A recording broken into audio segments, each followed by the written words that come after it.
Hello, everybody, and welcome to another episode from Exercise Your Rights. That would be exorcise, no exercising here.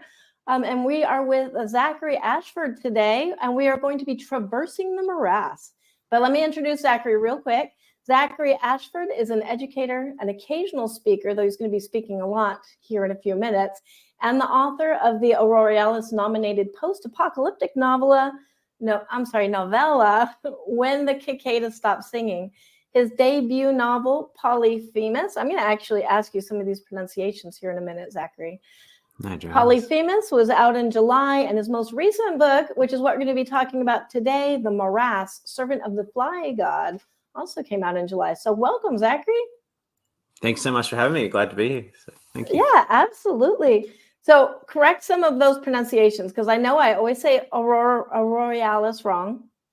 Oh, yeah. So I think I always used to say Aurealis, but then I heard people saying Aurealis here. So I just go with that these days. I say Aurealis. I think it probably Aurealis. is right. Okay, well, maybe that's a US versus Australian pronunciation. Yeah, I know there's definitely a US Australian thing with cicadas. You guys over there in the States say cicadas. Cicada. And, but we say cicadas here. So you can say it however you want. I don't mind. I'm like, what did I say? Cicada? Did I say cicada? Okay, and I think I was thinking katydids. Okay, I felt like there was so many mispronunciations there. Yeah, look, you know what? That's okay. I always like the excuse that if it's something you've read but haven't heard said, it's okay to pronounce it however you want. So there are reasons why I'm a writer and not a speaker. But tell me about The Morass. This came out from Crystal Lake Publishing in July. Tell me a little bit about the story and what inspired it. Okay, so I guess the story is, I refer to it as an Ozploitation horror novella. It borders on the extreme. I don't think it's really extreme, but it is pretty gruesome and grotesque at times. There's a fair bit of body horror in there, so trigger warnings for people who don't like that kind of thing. But essentially, I wanted to play with the tropes of that highway patrolling Ivan Milat type Australian serial killer that we see in Wolf Creek and in various movies. And I wanted to add the creature feature kind of cosmic side of that. So the original sort of pitch was Wolf Creek crossed with sort of Aliens and The Fly, The Thing, that kind of thing. So I imagine that if there ever was, some imaginary world where they made a movie of it, it would be one of those really wet, grotesque monsters in there. So, awesome. that's the basic. Sorry. That's the basic overview. But essentially what we've got is it's set far out in Queensland, where I've had a couple of books I've set in Queensland, my local area now, and I really like the different landscapes we've got, because we've got the hinterland, we've got the coast, we've got the outback kind of desert area as well, and this one's kind of set right out in the sticks or the boonies. And basically this man who lives out there, he was raised by his mum on this property, and she was like, there's a god in the swamp, and so he grew up with that, and he eventually meets the god in the swamp and becomes its servant. And it's not really a god. It's like this cosmic monster that has arrived with the meteors millennia ago, waiting for its opportunity to come out. And it needs him to bring it human vessels. It's kind of parasitic in nature, or parasitic. I'm not sure how you say that. He's been kidnapping and abducting people to try and make that happen. And he's finally figured out the right way to do that, which then leads to twin protagonists, Katy and Kip. They're sort of converging in different directions as they travel through the outback. Katy's her grandfather's passed. She's recently finished uni as a writer. She wants to go and write her book, a series of essays on the people who live in the outback and how they're not really just a bunch of hicks and serial killers. They're nice people, and people are only moving away because there's no prospects out there. So she's gone out to explore this, and she's sort of talking to strangers and writing her essays. And Kip is a young man who's off to play in a band. He's traveling down to Brisbane to play in a band, and he's on the way out, and they meet up, and then of course their paths cross with Pastroni, the servant of the Fly God. So yeah, that's the basic rundown. Do you think that this book is like solidifying those tropes of, oh, the Outback is scary for Katy? They're like, Yeah. oh, I'm going to be open and give this a chance. Oh, I don't know if she said it or not, but Yeah, no, definitely. I think not good it's things one of the happen. really great joys. Because even here, I mean, as a younger person, I would read a lot of sort of the true crime kind of stuff about Australian serial killers, and Ivan Milat was just terrifying, and that was not really close to here, but he wasn't really far away from here either.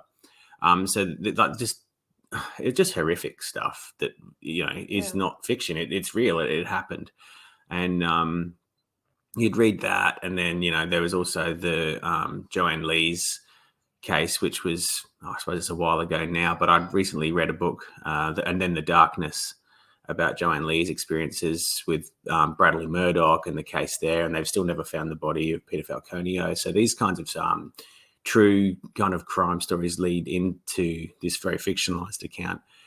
But one day I used to work in Rockhampton, a city kind of more coastal than where this happens. But I was coming down one day, and there was a guy I met, and I was certain I was going to die that night. I think I've told this story a couple of times now to various people, but it really kind of led to the inspiration of this killer before I added all the creature feature things.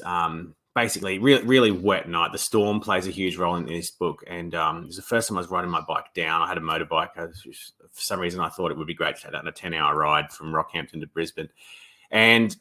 But when I pulled up, I just wanted to get warm, and this stranger, he was just kept talking to me and asking me questions about where I was going and who was expecting me, and these kind of questions that I'm just like, man, these aren't just casual chat questions. These are pretty terrifying questions. You might be innocently like unaware of that, just trying to make conversation. But so I was kind of trying to brush him off at first, and he's like, oh, tell me about your bike. And I was like, oh, look, it's just a little 250. I really shouldn't be on the highways on it, let's be honest. And then he sort of goes out. I think, oh God, thank God he's gone. And he comes back in. He's like, oh, it's a real piece of shit. And I'm like, yeah, I told you it's not a great bike. I don't know if I can swear. Sorry. Oh, that's fine. This is an adult show. Any kids watching the Morass Servant of the Fly God discussion, you should leave. Yeah, exactly. If you're in my class and you're watching this, turn it off now, or I will tell your parents. That's probably what I should say.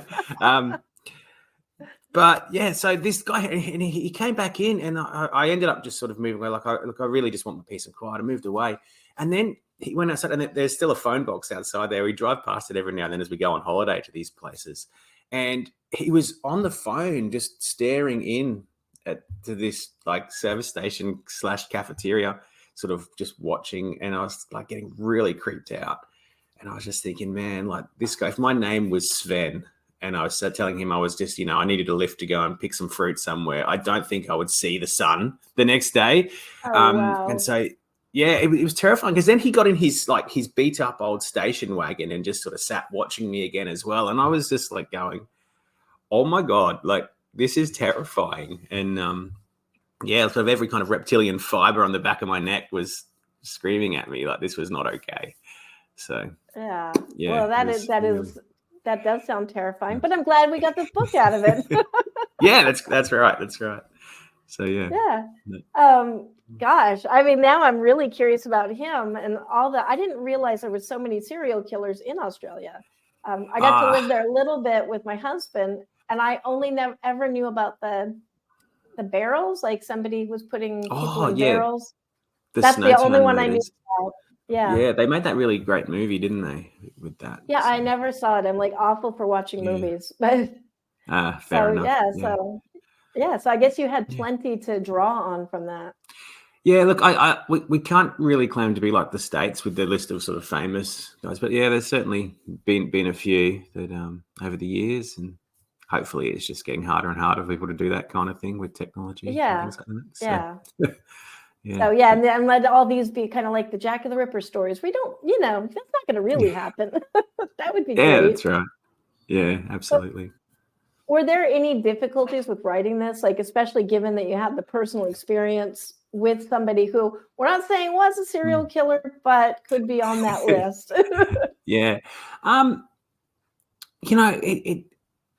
It kind of came pretty easily, but having said that, it did sort of, until I picked on the creature feature vibe, it didn't really flow. I'd written as a short story, which was just, it was pretty derivative. Like, I think I sent on submission a couple of times. It made a couple of short lists, but I don't think it was very great as a short story. And until I was like, this needs something else just to make it beyond that story everyone's seen and heard 1,000 times, which ends up just being, the torture story or the escape from the killer story. And I think adding that twist of having the creatures and I won't say folk horror, but it's kind of those vibes of he believes this and does those things, to that story of the highway traveling killer. I think that made it pretty easy. Once that all clicked into place, it was okay, well, he's now got a purpose for what he's doing. He's trying to get them there. They're trying to do this. And so it was, and I think I wrote it after I'd finished a novel, which was the first sort of full novel I'd written in the horror sense. And it was, being a novella, it was pretty easy to make it flow. It's kind of fairly straightforward compared to a novel. It's a tense, nail-biting story, but it's not sprawling. So just, following up the tension pyramid was pretty easy, and ramping it up that way was, I don't know, I think I had a good plan and a good outline for it. I previously sort of drafted it as a speculative screenplay as well, for just some things I was just asked to send some ideas for. And it was one I was going to have a crack at this. I've never done it before, but I'm sure while that itself wasn't great, it really gave me a good outline to follow. And so it was a case of just making it prose. I think it made it really simplistic to do that. So in terms of, it came pretty quickly, which is unusual because usually I, dilly-dally and get distracted and all that sort of stuff. So, yeah. Maybe it was the real life inspiration that was kind of spurring you on. I have to say, maybe I knew I wanted to write about that. Yeah. Well, and I love that you put kind of the monster in there, as the reason he's doing it. Because I think a lot of the road horror, you really don't ever know why the guy's doing it. Oh, because he's a sicko. He's, a creep. He's this. Yeah. But putting that element into it really kind of wraps it up into a nice, solid package. Yeah, and I think, and I guess in real life we never really have these reasons. It's the same thing as you said. But I just think you can make everything better with monsters, like you throw a monster in a story and you just make it 1,000 times better, like even if you think about Lord of the Flies, like there's not a monster, but the boys think there's a monster. And I think that's a great little way to do it. So, yeah, that's awesome. So that's my favorite quote by you right now. Everything, what did you say? Everything is better with a little bit of monster. Yeah, that's right. Everything's better with monsters. Yeah. All right. I'm going to rewind that. That's my favorite quote from you ever. Do you have, would you be willing to read us a little passage out of the author of, out of the Morass? I'm sorry, I'm reading your title now. Oh, that's okay. I didn't know. I thought everyone did that. And now I'm thinking, is that a bit pretentious? No. A lot of people do that. I just don't do it because I'm like, hostess of the show. Yeah, hopefully if you're watching this, you know that by now, but I think it's awesome to put it on there when people do. Yeah, beautiful. Thank you. Yeah, I'd love to read some if that's okay. Absolutely. The floor is yours. I'm going to this camera. Keeps going the opposite direction. So yeah, I love that cover. Tell me a little bit about the cover before you start. Oh man, this cover just totally blew me away. It's a Ben Baldwin cover. I'll hold it up again for people. It's a Ben Baldwin, as you may be able to tell if you've seen his work before. I was really stoked when I was given the opportunity. There was a few sort of names bandied around by Crystal Lake, and I'd worked with Ben before on When Cicadas Stopped Singing, and the guy's incredible. He's so good, and they said, cool, well, here's his email, send him what you want. And he came back, he was like, I really liked your last book, so I'm stoked to be working with you again, which was great. So what do you have in mind? And I drew my terrible kind of drawing, which was basically 3 blobs on a page and a couple of lines. This might be where the title goes. See what you can do with that. And he sends back what do you guys think of this? And you're just like, oh my God, like it's incredible. Yeah, So it is. I think it catches yeah. all the vibes that you were just expressing, the whole creature feature, road, murder, serial killer kind of thing. Perfect. Yeah, because he even to the extent where I sort of said to him, like, I'd love to be able to sit it beside the other one at a convention table and have them there together. And he and if you have a look, there's some of the kind of elements are very similar, so they look like partner pieces, which is cool because I kind of do think of them as these very Queensland stories, which is the state I live in Australia. And yeah, he even did a wraparound for me. He said, I don't usually do the wraparounds for Crystal Lake, but I'll do one because it matches up. And I was just like, oh, you're a legend. Oh, that's awesome. Yeah, it's a gorgeous really cover. Great. Yeah, it definitely All right. is. Yeah. Well, let's hear it. I'm going to disappear so you can have the whole screen. And then when you're done, I will pop back up and I'm going to ask you a lot of questions about this. No worries. Thank you so much. Okay, so I'm going to actually read a section that's quite similar to what I was talking about just before. Basically, our two characters have met. Katy is hitching a ride with Kip. She's hoping to go back to the Bruce Highway to go deeper into the north. Once they get there, Kip will head south, and it's raining. They need petrol. They need food, and they stop at this service station. And this is where Pastroni, the killer, meets them for the first time. So I'm going to read this section to you, and I hope you enjoy it. Chapter 3. He stepped closer to their table and gestured for them to make room. Thankfully, he didn't take the seat directly beside Katy, but he did spin a chair across from a nearby table and assume a position, trapping them in their booth. The fly previously sitting on his brow had taken to the air, but his rank breath drifted across the table. Katy pushed the remains of her cabana away. He reached for it, snatched it, and popped it into his mouth. Before he'd finished chewing, he pointed to Kip. Here to see the craters, are you? Have to say you would struggle on a piss-weak bike like the one you rode in on. Piece of shit, if I do say so. Katy caught Kip's what should I say glance, but couldn't think of any way to help him. The fly had buzzed back and perched on the man's cheek. He didn't seem at all fazed by it and continued to wait for an answer as he munched on the cabana. As he chewed, something else seemed to move in his face. Katy couldn't tell whether it was a weird, nervous twitch, but it looked like something sliding, burrowing beneath his skin. She fought the urge to gag and shrugged her shoulders at Kip. Look, mate, Kip said, sliding the greasy paper bags the food had come in away from the strange visitor. We're trying to eat our tucker. Do you mind? There was a sudden pause in the drumming of the rain, and then it came down again, harder than before. The guy reclined, startling his pet fly into takeoff, and raised both hands so they could see his open palms. Don't get your bloody knickers in a knot. I'm only making friends. I was going to offer to show you around. Yeah, thanks, Katy said. But we want to eat and get a move on. We were kind of in the middle of a conversation, so if we could get some privacy, we'd appreciate it. The guy's mouth dropped. His black teeth demonstrated exactly why his breath reeked. You're trying to tell me you don't want to see the craters? They're fucking legendary. Literally made by meteors from outer space, and you want to forego the opportunity? Fuck me sideways, you kids are weird today. Kip kneaded his temples before speaking. Mate, you might not know this, but they're not real impact craters. It's a myth. They're made by volcanic activity, and if we did want to see them, I don't think we'd go for a tour with the first random bloke to hassle us about them in a truck stop survey. Katy cheered inwardly, decided to chip in and present a united front. Yeah, no offense, but it'd be good if you'd leave us alone.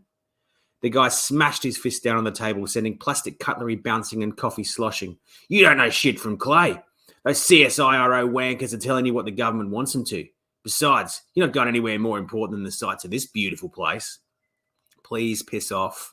I don't want to get the manager to call security, Katy said. Nah, let us know, fuck ya. I'll give you directions. Make sure you get to see some sights on the way out. Shit you won't find in those tourist maps the authorities print. Really? Kip asked. Really? The man's face glitched into something far more serious, more dangerous. There's a fly on your grub. What? Kip asked. Katy looked down. There was a fly there, and it wasn't the one that had been crawling on the man's face. You know, fucking buzz shit in your dinner, maggots in your eyeballs, a fly, a fly, like this one. He pointed to the fly on his face and glared. The rain pissed down, slashing the windows, leaving cutting runnels on the glass. Katy stood. Okay, we're done. Leave us alone before I call the cops. He laughed, huge booming guffaws. You think the cops are going to bring their pretty little cars out on these black roads on this deadly night, do you, girlie? Katy looked nervously to the counter, but the girl there was busy mopping the tiles near the entrance. Leave us alone, she said, shuddering. The man snapped his attention onto Kip with lightning speed. His hand shot out and snatched the fly from his face. It buzzed and pulsed between his thumb and forefinger, but it was going nowhere. He comes over, crawls on my face and wants to get away. Cheeky as you like, right? Kip leaned as far away from the man as possible. Katy followed his lead. Nah, the guy said. You pay attention. This is important. He held the fly, which continued buzzing erratically right in front of Kip's terrified face. They've got thousands of eyes, these bastards. With sleight of hand, he spun his fingers, and when they were still again, he had the fly by its two delicate wings. Don't, Katy said. Like I said, thousands of eyes. He ripped out its wings. He's got no bloody wings, though. He exploded into loud, barking laughter, guffawing so aggressively even the rain seemed to stop and listen. You should go, Katy said. Hang on. First, you've got to tell me what you call a fly with no wings. She looked at him, at Kip, back to him. Go on, then. It's a piece of piss, this one. He drummed his fingers impatiently, his cheek bulging as if something was moving beneath it. Come on, my mum could get it right and she's fucking dead. He laughed again, not lifting his eyes from hers. She took a deep breath. I'll give you a hint. It's the same thing you call a stupid bastard trying to get through the outback without a ride. He waited, eyes blazing, then lost patience. All right, fucking give up then. It's a walk, get it? It's got a walk everywhere, so you can't call it a fly unless you're a liar. You know, like someone who makes up shit about the craters. Like the people who don't want to know the truth. She wondered if she could push past him, if he'd let her. Seriously, though, I'll prove those craters aren't volcanic. Load of shit, that is. Whatever had been sliding around beneath his cheek had moved. The bulge wriggled under the flesh beneath his earlobe. Katy found herself transfixed by it. Now you, he said, resting his elbow on the table and pointing aggressively at Kip. Where are you riding a little pansy motorbike with a stupid haircut like that? His eyes had narrowed and a steely edge had crept into his voice. It's none of your business, Katy said before Kip could answer. Every reptilian fibre of her body was screaming. This guy was more than scary. He was dangerous, and if she could, she'd have run a mile. I wasn't talking to you, city girl. You've got tourists from the Big Smoke written all over you, but this little prick's got runaway scrawl on his forehead. He turned to Kip, prodding the air with his extended finger. What is it then? Where are you going? Brizzy. I'm going fucking Brizzy, okay? Christ, that's a long way. Who's expecting you? The waitress approached. Everything okay here? She inspected the three of them as she grabbed their scraps. Returning to the kitchen, she pivoted and spoke again. You might want to consider hitting the road again soon if you're not going into the motel. Rain's only going to get heavier.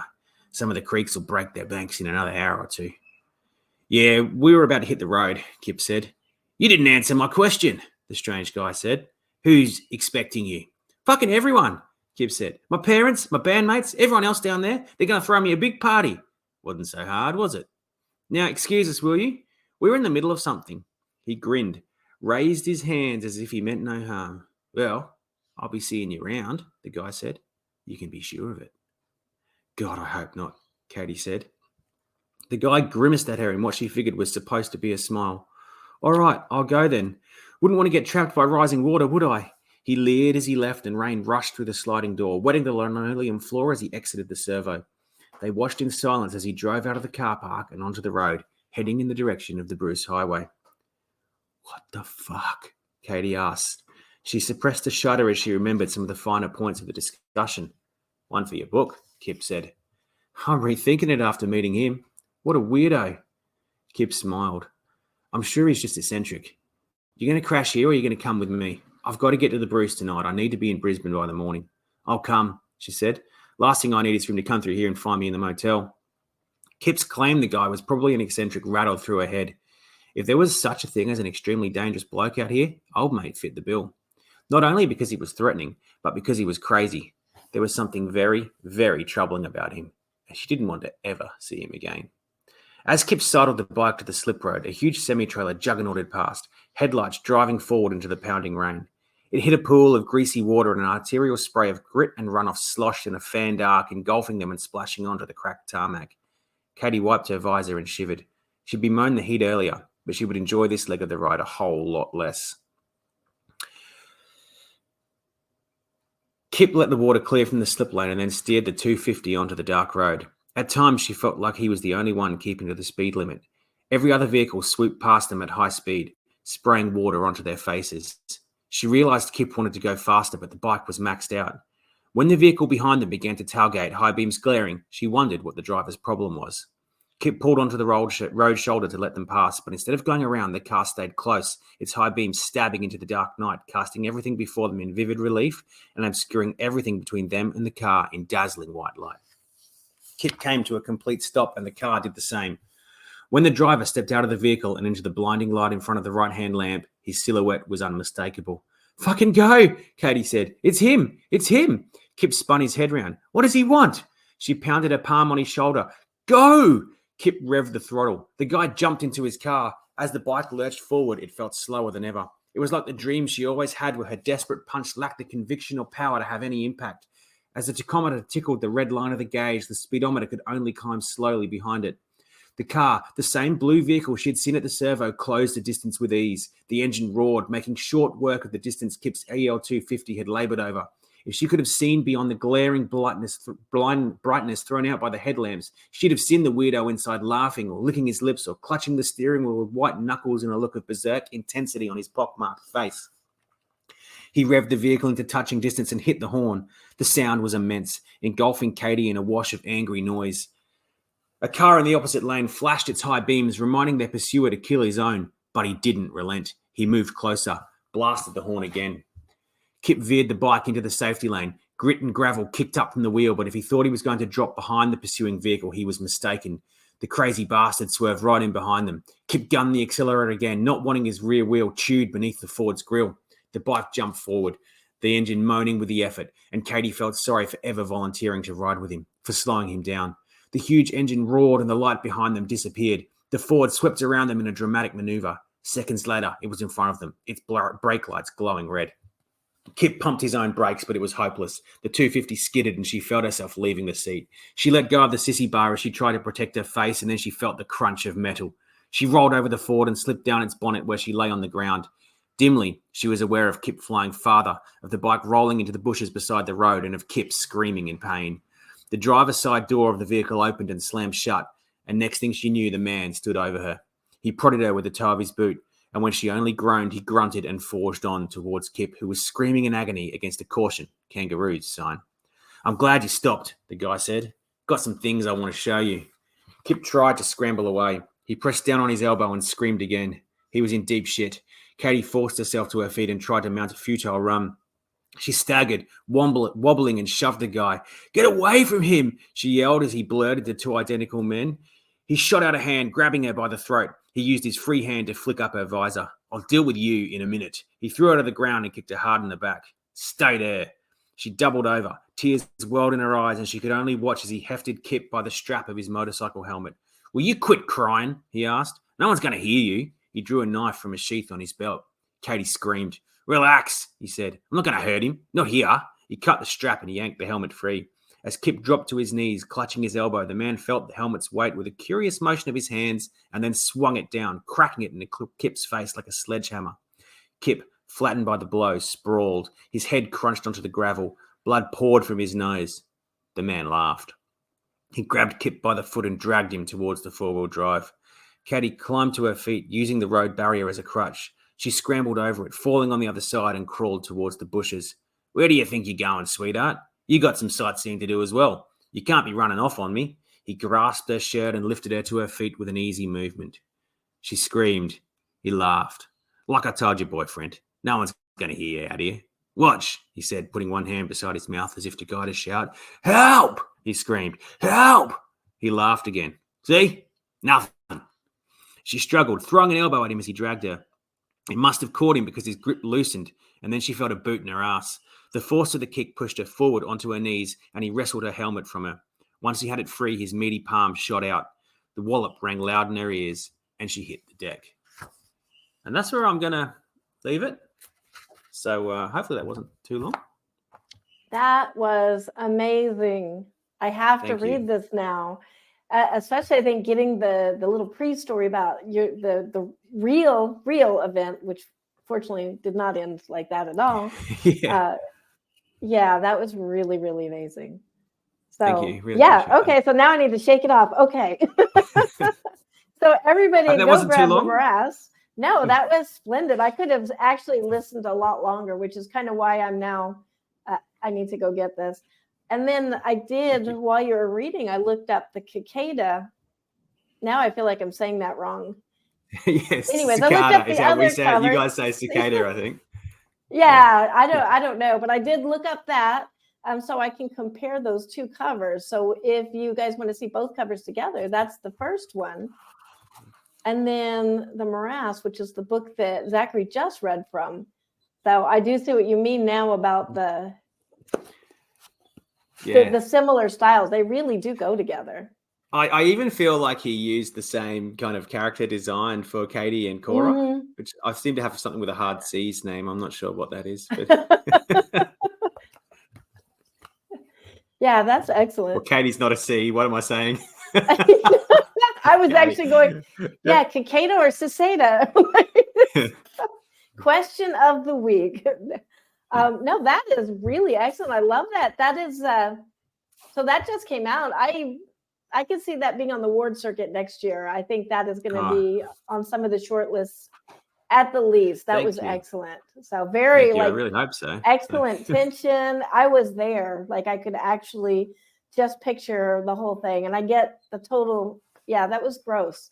A lot of it was gross, but in a wonderful way.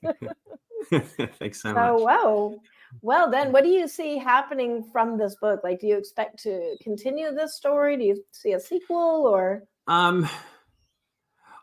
Look, some people have said that there's room for it, and it's left open, but I don't know. Like, maybe one day, I don't know. I don't have any plans for it. I have kind of thought what could be the next step, but I kind of like the idea of standalone horror books. I have got one where I've got a sequel to it, which is pretty different. I think because I'm pretty new to writing still, I still have other stories I need to put on paper. But I don't know if there was a demand for it. I guess I'd happily do it. I mean, I'm being asked to write anything, so yeah, this is true. We're writers because we love writing. Yeah. So do you have? I just no. Go on, please. I was just going to. No. I think we've got a little bit of lag crossing back and forth. Probably the whole trying to cross the ocean with the internet. Yeah, maybe it's Australian NBN. It's not as good as they make out. Yeah, I don't know. I had my complaints while we were there, but I'm not going to go there. Now that I'm in Brazil, I have other complaints. But that's because I'm from the United States. That's all we do is complain, right?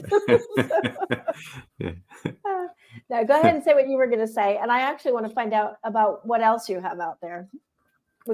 So I guess. I don't know. The book's still really fresh. I still think it's waiting to find a bigger audience. People who've read it are loving it. It's people are genuinely saying that it's scary, intense, and that's always good to hear. I mean, it's, as I said, it's a bit more gruesome and extreme than other stuff I've written. I always have a bit of gore and action and violence in my stories, but this one it's much more claustrophobic, I think, and that really comes across. I think I just love to see. I think it's that thing. What do you hope for from any book? Is I just want people to be like, oh, that book, that's that guy. He's the guy who wrote this, and that. Like in a dream world, you'd love to be like, oh yeah, no, there was a movie made, and there's action figures in the nerd store and all this kind of stuff. But yeah, I think the reality is, I just want people to read my work and just appreciate it as a level that it's quality work. And I know that sounds kind of arrogant, but that's what I would love to have, I think, because sometimes I read books and I'm like, wow, that was so good, and I just want people to think that about my books. So that's awesome. Yeah, that's awesome. I will say the fly wings, the wings getting pulled off the fly will haunt me for a long time coming. Just that part for some reason really got under my skin. Yeah, thank you. I think it's just I was lucky enough to study writing, and I think those little moments you can have that are reflective of the grand thing. Like it's almost like Pastroni is offended at these people for some reason, and I just love that, he's doing them a favor and they should be grateful for it. Whereas, he just wants to kill them. So yeah. And he's so horrific in that, with his like humor, it's called a walk, ha ha ha, because, and I think we've Yeah. all known somebody like that you're just like, oh, I Yeah, you should laugh scare or he me. might kill me or, Yeah, I remember, back when I was at uni, you do work in factories and things, and there was one guy, we always used to be at lunchtime, like, this dude has bodies buried somewhere. Like, you just knew it. It wasn't even a question of if, it was like, no, they're out there somewhere. So, yeah. yeah, Uh, these kind of things. But yeah, so I kind of think of that. But yeah, oh, that's awesome. yeah. Well, you have another book coming out in just a little while, don't you? Yeah, I do. We originally we're going to put it for July, mid-July as well. Polyphemus, get my things right. Ah, And this one I'm really excited about. It's my first novel length work. It's going to be out on September. I believe it's September 14, not July 14, like the promos said. Because when Crystal Lake said, "Oh, we're also going to go this day," I was like, "Oh my god, I cannot deal with 2 books at once. Like, one is a lot. I have a full-time job. I do the writing on the side. I have a wife and cats and all this kind of stuff going on." I was like, "Okay, we need to." And luckily, Andrew at Darklit was like, "Let's just move it back. That just makes sense." And yeah, I'm really lucky to have worked with great publishers this year. that's awesome. So Crystal Lake are amazing. Like, I've got books on my shelf from, Crystal Lake that were like, okay, one day this is sort of a publisher you might hope to publish with, and that awesome that happened. So that was really cool. And Andrew, before he'd known Darklit, I'd had some correspondence with him on various things, and he just seemed like a great guy. And when he did this, I sort of said, "Oh, how do you feel?" And he wanted the novel, and he's just been so good. So that one is, it's really early doors to talk about things this way, but I think it's the book that is the most me a book can be at the point I wrote it. So it's all my passions and obsessions are piled into this book. So it's totally about a death metal band, and it's got lots of homages to, like, the chapters are names of albums I dig, but it's also, I'm really, really fascinated by the way, I think not all horror, but a lot of horror can rely really heavily on tragic structures. And I don't just mean, everyone dies at the end. I mean like a proper fall from grace, Aristotelian tragedy. And I think we see this a lot in some of the movies that people are calling elevated horror. And some people get really, really offended at that word. And I don't really care. I kind of get why a mainstream or perhaps a reviewer audience outside of the horror genre would see things differently, because you can watch a cheesy 80s movie that we love, like Chopping Mall, and yeah, right, there's some social commentary in there, but in terms of the structure of the story, I don't think it's doing things quite the same way as, say, Hereditary is. And I understand why people do want to differentiate that, because I just think that's kind of obvious. But does that mean that devalues the other one any less? No, it doesn't. But I think that's there. But I've kind of got really fascinated with, like, looking at some of these movies and going, what they're actually doing is this. It's this kind of thing we might have seen in, Oedipus Rex or Shakespeare, like Macbeth. It's that sort of thing. So I tried to come up with my own little mimic of that structure. So someone's falling from grace and they're trying to get back together, but they've got a fatal flaw. And I, it sounds really pretentious, but it took me a long time to write it, and I really tried hard to do that. And I'm really stoked with the way it came out. It's much bigger, it's nearly 90,000 words, 86,000 words or something like that. Whereas a novella is 30,000. So yeah, that was tough. I actually started it a long time, really waffling, sorry, but I started it back when I sold my first short story, and I just didn't have the skill to make the novel happen. Like, okay, I could string sentences together, but in terms of structuring a story, I just didn't have the chops to do that. And so to come back after writing a few novels and be, okay, I've got how this works now, and I want to do something with more emotional depth and something that's, yeah. So I'm really, really excited about that. Some fantastic authors have read it and praised it, and I'm just really excited to see how that goes. I heard the other day that one of the book boxes, I don't know if I can say their name, so I'm not sure what the deal is there, so I won't do that just in case, but they've picked it up, and so there's people in their next book box or the one after, whenever, are going to get a copy of it in there, and I'm just excited by it. That's awesome. So yeah. It's got some great art. Greg Chapman provided some internal art. We got a guy who had done art for some bands I love to do the cover. And I don't know if you can, like, it's just incredible, the cover art. Yeah, I look forward to that. Yeah, so that's that one.